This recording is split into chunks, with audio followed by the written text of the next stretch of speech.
des révélations bouleversantes. Alexandre Jardin était l'invité de Passage des Arts ce mardi 8 juin. L'écrivain était venu faire la promotion de son nouveau livre, La plus que vraie. Face à Claire Chazal, il n'a pas hésité à évoquer ses parents, le scénariste Pascal Jardin et Stéphane Sauvage, sa mère, avec qui il n'a pas eu une relation toujours très simple. Vous décrivez une enfance magique, avec un père écrivain et une mère très libre, qui a même plusieurs hommes dans sa vie, commence par indiquer Claire Chazal. Est-ce que vous avez toujours ce sentiment-là, avec le recul ? Lui demande-t-elle ensuite. Ce à quoi Alexandre Jardin explique, c'était des gens extrêmement dangereux. Ils étaient très déstabilisants mais en même temps, ils osaient vivre. Selon lui, même si ses parents étaient très compliqués pour moi, ils ont été vivants.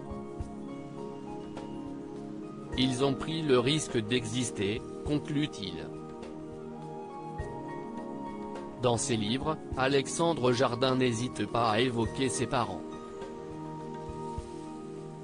Vous en parlez dans Le Zoubial, débute Claire Chazal avant de revenir sur une citation précise, à 15 ans, vous dites que la magie s'est évaporée.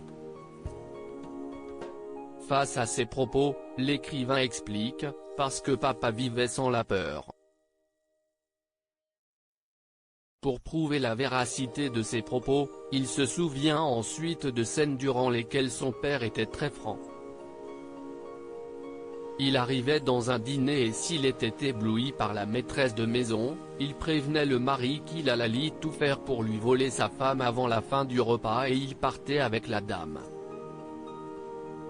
Je savais que c'était la grande affaire.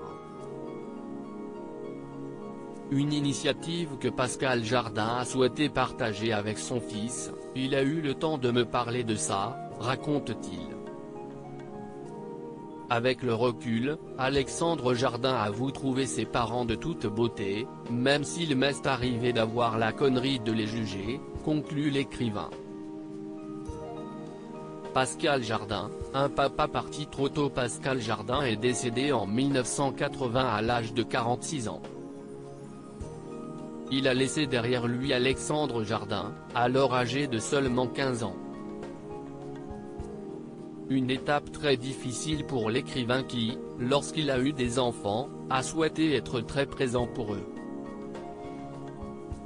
J'ai toujours été présent au quotidien, celui qui va chez le dentiste, qui fait faire les devoirs et aide un peu à la découverte du monde, avait-il expliqué lors d'une interview.